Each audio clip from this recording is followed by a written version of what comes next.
नमस्कार मित्रांनो, मी गणेश मानकर इग्नाइट अकॅडमीच्या या व्हिडिओमध्ये तुम्हा सर्वांचे स्वागत करतो। एमपीएससी गट क 2026 ची जे काही मेघा भरती जाहिरात आहे मित्रांनो, त्याच्यात लवकरच आणखी काही पद समाविष्ट होणार आहे। त्याची संख्या जी आहे तर ती वाढणार आहे। ही खूप मोठी संधी तुमच्यासाठी असणार आहे। याच्याविषयी मी तुम्हाला डिटेलमध्ये माहिती आजच्या या व्हिडिओमध्ये देणार आहे, म्हणून तुम्हाला हा व्हिडिओ जो आहे तर तो शेवटपर्यंत पूर्ण बघायचा आहे। आणि सध्या तलाठी भरतीची जी जाहिरात आहे गट क मध्ये मित्रांनो, त्याच्यासाठी महाराष्ट्रातील सर्वोत्कृष्ट टीम तुम्हाला जी आहे तर ते लाईव्ह प्लस रेकॉर्डेड लेक्चर्स मध्ये मदत करणार आहेत।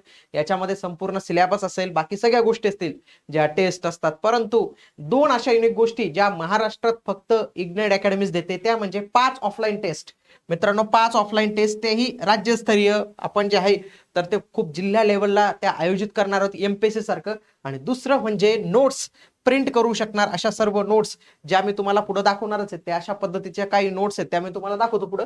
हे सगळं करण्यासाठी तुम्हाला आजच इग्नाइट अकॅडमीचं ऍप्लिकेशन डाउनलोड करायचं आहे। ही पूर्ण बॅच फक्त तुम्हाला 2999 रुपयामध्ये मिळणार आहे। तसेच हा कॉलिंगचा नंबर आहे, काही मदत लागल्यास तुम्ही त्यांना संपर्क करू शकता। आता बघा, नवीन आणखी एक मागणी पत्र जाणार आहे, त्याच्याविषयी नुकतीच अपडेट जे आहे तर ते 26/7/2026 ला आलेले आणि हे मागणी पत्र असणार आहे सहकार विभागाचं। सहकार विभागाचं मागणी पत्र आहे। विषय काय आहे बघा, महाराष्ट्र गट क सेवा संयुक्त पूर्व परीक्षा 2026 च्या जाहिरातीबाबत हे पत्र आपल्याला पाहायला मिळतं। विषय काय होता याच्यामध्ये की आपल्या कार्यालयाकडील 26/3/2026 रोजीच्या पत्रान्वये महाराष्ट्र गट क सेवा संयुक्त पूर्व परीक्षा 2026 मधून भरावयाच्या लिपिक टंकलेखन संवर्गाचे विभागाच्या 17 नियुक्ती प्राधिकारी या आस्थापनेवरील जवळपास 332 पदांचे, किती मित्रांनो, 332 पदांचे मागणी पत्र महाराष्ट्र लोकसेवा आयोगास पाठवण्यासाठी शासनास सादर करण्यात आले आहे। म्हणजे 332चं जे आहे तर ते सहकार विभागाचं मागणी पत्र जे आहे तर ते होतं, तर ते या संदर्भात जाहिरात जी आहे तर ती प्रकाशित करण्यात आलेली 25/6/2026 ला। सदर जाहिरातीमध्ये सहभाग विभागाच्या सहकार विभागाच्या 332 पदांचा समावेश जो आहे तर तो करण्यात आलाय। प्रस्तुत जाहिरातीत नमूद करण्यात आलेली पदसंख्या, सामाजिक समांतर आरक्षण न्याय तपशील इत्यादी मागणी पत्रानुसार योग्य पद्धतीने दर्शवण्यात आल्याची आयोगाची धारणा असून सदर धारणा पक्की करण्याची महाराष्ट्र लोकसेवा आयोगाकडून 14/7/2026 रोजीच्या पत्रान्वये विनंती करण्यात आलेली आहे। त्यांनी सांगितलं की ऑलरेडी तुम्ही आमच्याकडे जे मागणी पत्र पाठवलेलं आहे तर त्याच्यात पुन्हा एकदा ते जे काय असतं एससी एसटी ओबीसी समांतर आरक्षण या सगळ्या काही गोष्टी असतात, त्या अनुषंगाने कळवण्यात येते की महाराष्ट्र लोकसेवा आयोग 25/6/2026 रोजी प्रसिद्ध करण्यात आलेल्या जाहिरातीत पदसंख्या, सामाजिक समांतर आरक्षण न्याय इत्यादी योग्य पद्धतीने दर्शवण्यात आली असल्याची खात्री करून प्रस्तुत जाहिरातीत नमूद करण्यात आलेली पदसंख्या, सामाजिक समांतर आरक्षण न्याय तपशील इत्यादी मागणी पत्रानुसार योग्य पद्धतीने दर्शवण्यात आली असल्याची धारणा पक्की करण्यात यावी, त्याबाबतचे आपले अभिप्राय 29/7/2026 पर्यंत सादर करण्यात यावे। कधी कधी कसं असतं, काही थोडंफार कॅल्क्युलेशन एरर होऊन जातं, मग या एरर मध्ये या 232 पदांचा एकतर वाढ होऊ शकते किंवा थोडीफार जे आहे तर ते कमी होऊ शकते, ते होतं कधी कधी। आता आतापर्यंत जे काही मागणी पत्र आलेले आहेत मित्रांनो, तर त्याच्यामध्ये जर आपण पाहिलं तर सगळ्यात महत्वाचं मागणी पत्र आता तलाठीचं आलेले, जलाठीच्या जवळपास 1539 जागा ज्या आहेत तर त्या आलेले आहेत। राज्य ग्राहक तक्रार निवारणच्या हे महत्वाचं पद आहे वरिष्ठ लिपिक, सहाय्यक अधीक्षकच्या 11 जागा आलेल्या आहेत। कृषी संवर्धनाच्या सहाय्यक मत्स्य विकास अधिकारी याच्या 254 जागा आतापर्यंत आलेल्या आहेत। त्याच्यानंतर लिपिकच्या बघा 230, 155 या 470, महसूल विभागाच्या 339 एवढ्या सगळ्या ज्या आहेत तर त्या मागणी पत्र आतापर्यंत सरकारकडे एमपीएससी कडे जे आहे तर ते गेलेले आहे। बाकी जेव्हा मूळ जाहिरात होती त्याच्यामध्ये लिपिक संवर्गाच्या जवळपास 1864 जागा होत्या। किती? 1864 जागा तुम्हाला इथं पाहायला मिळतात। टॅक्सच्या 282 होत्या। आता मित्रांनो, या ज्या टॅक्सच्या जागा आहेत त्यांच्यामध्ये भविष्यात वाढ होणार आहे।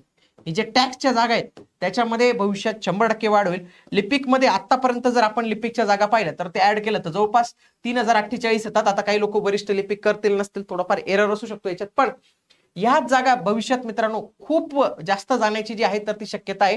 टोटल आता 5707 पदं झालेली आहेत, तर ही पदं भविष्यात 6000 तर लगेच होऊन जातील, पण 7000 पर्यंत देखील जाऊ शकतात। आणि ही भरती 2023 ला देखील क्रॉस करण्याची शक्यता आहे। 2023 मध्ये देखील मोठी भरती होती, तर त्याला देखील ही भरती क्रॉस करण्याची शक्यता आहे। इतर अनेक पदं येणार आहेत त्याच्यामध्ये।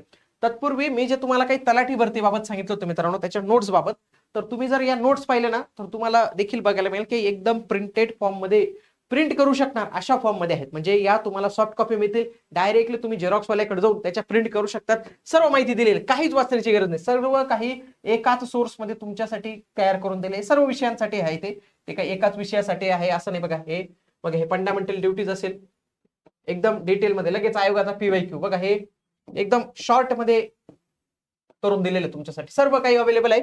म्हणून महाराष्ट्रात अशा 2 गोष्टी ज्या कोणीच देऊ शकत नाही, म्हणजे काय, प्रिंट करू शकतील अशा नोट्स तुमच्यासाठी. दुसरं 5 ऑफलाईन टेस्ट.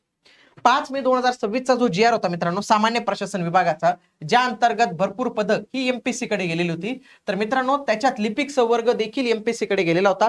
सोबतच पुरवठा निरीक्षक याची जी काही 605 पदं रिक्त आहेत, तर त्याची जवळपास 226 पदं आयोगाच्या मार्फत जी आहे तर त्याची जाहिरात येणार आहे आणि ती गट क मध्ये समाविष्ट होण्याची शक्यता आहे. म्हणून त्याची पदसंख्या वाढणार आहे.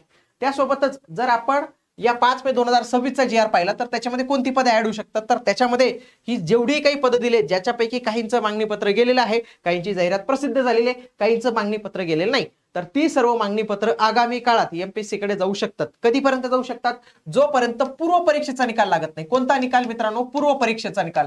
पूर्वचा निकाल भरपूर वेळ आहे अजून, कारण की 25 ऑक्टोबरला तर परीक्षाच आहे फक्त. आता 25 ऑक्टोबर नंतर समजा ते 10 नोव्हेंबरला त्यांनी रिझल्ट लावला असं पकडूया, त्याच्यानंतर पण लावू शकतात, आधी पण लावू शकतात. पण या पूर्व परीक्षेचा निकालापर्यंत हे मागणी पत्र ज्या ज्या डिपार्टमेंटचे असतील ते जाऊ शकतात. म्हणजे ही भरती आणखी थोडी मोठी होऊ शकते. म्हणून माझी प्रत्येकाला विनंती असेल की तुम्ही जरूर जो आहे तर तो याच्यासाठी फॉर्म भरला पाहिजे. लिपिकचं जर पाहिलं बघा, हे सर्व विभाग आहेत. मी जर शेवटचा विभाग तुम्हाला दाखवतो, किती विभाग आहेत बघा, 141 विभाग आहेत. 141 विभागामध्ये लिपिक, वरिष्ठ लिपिक ही सर्व पदं ही MPSC कडे गेलेली. आणि तुम्ही जर पाहिलं या गट क मध्ये त्यांनी हे पण टाकून दिलं, वरिष्ठ लिपिक हे पण पद टाकून दिलं. म्हणजे काय, वरिष्ठ लिपिक असो, म्हणजे सिनियर क्लर्क असो, ज्युनियर क्लर्क असो, ही दोन्ही पदं आपल्याला आपल्या MPSC गट क मध्ये पाहायला मिळतील. हे 141 प्राधिकरण आहेत, हे वेगवेगळे प्राधिकरण आहेत, यांच्यातील बरेचसे मागणी पत्र गेलेले आहेत आणि अजून बाकीच्यांची बाकी आहेत. हे मी तुम्हाला फक्त लिपिक बाबत सांगितलं. जे काही इतर संवर्ग आहेत, फॉर एक्झाम्पल तलाठी हा एक वेगळा संवर्ग आहे, कृषी सेवक हा वेगळा संवर्ग आहे, तर असे जे वेगवेगळे संवर्ग आहेत गट क चे, या 5 मे 2026 च्या GR चे, ते देखील भविष्यात येण्याची शक्यता दाट आहे. तर त्याच्यामुळे तुम्ही नक्कीच तयारीत राहिलं पाहिजे. शेवटी मला एकच सांगणे मित्रांनो, कारण की तुमचे स्वप्न मोठं असेल तर मेहनतही त्याला तशीच मोठी घ्यावी लागते. या वर्षी 2026 मध्ये ही तुमची मेहनत जी आहे तर ती पूर्णत्वास येणार आहे, कारण की यावेळी सरकारी नोकरीच्या अनेक संधी तुमच्यासाठी उपलब्ध होणार आहेत. म्हणून तुम्ही म्हणाल मी 2027 ची तयारी करतो, एवढी कशाला तयारी करायची, 25 ऑक्टोबर पर्यंत तुमची तयारी हमखास होते आणि ती तयारी आम्ही देखील तुमच्याकडून करून घेऊ. जे तलाठी बॅचचे स्टुडंट असतील, उद्यावर ढकलू नका, कारण आजची तयारीच उद्याची तुमची नियुक्ती पत्र, कारण की तुम्हाला जॉईनिंग लेटर पाहिजे ना मित्रांनो अल्टिमेटली. म्हणून वेळ हातातून जाऊ देऊ नका, हीच योग्य वेळ आहे. व्यवस्थित पद्धतीने अभ्यास करा, खूप मोठ्या प्रमाणावर जागा येणार आहेत. ही संधी पुन्हा हे करू नका, कारण की तुमचा मित्र जेव्हा होईल आणि तुम्हाला वाटेल की मी पण फॉर्म भरायला पाहिजे तर मी पण दुर्लक्ष केलं, तर ते रिग्रेट थोडं जास्त असतं मित्रांनो, आयुष्यभरात ते जात नाही. तर त्याच्यामुळेच विनंती असेल, व्यवस्थित पद्धतीने फॉर्म भरा. या बऱ्याच नोट्स ज्या आहेत ना मित्रांनो, आपण फ्रीमध्येच तुम्हाला उपलब्ध करून देणार आहेत येणाऱ्या कालावधीत, म्हणून त्याचंही टेन्शन नका घेऊ तुम्ही. तर त्याच्यामुळे व्यवस्थित पद्धतीने तुम्ही फक्त अभ्यास करा एवढ्या वर्षी आणि पोस्टवर जे आहे ते लक्ष द्या. भेटूया पुढील व्हिडिओमध्ये. तोपर्यंत जय हिंद, जय महाराष्ट्र, धन्यवाद.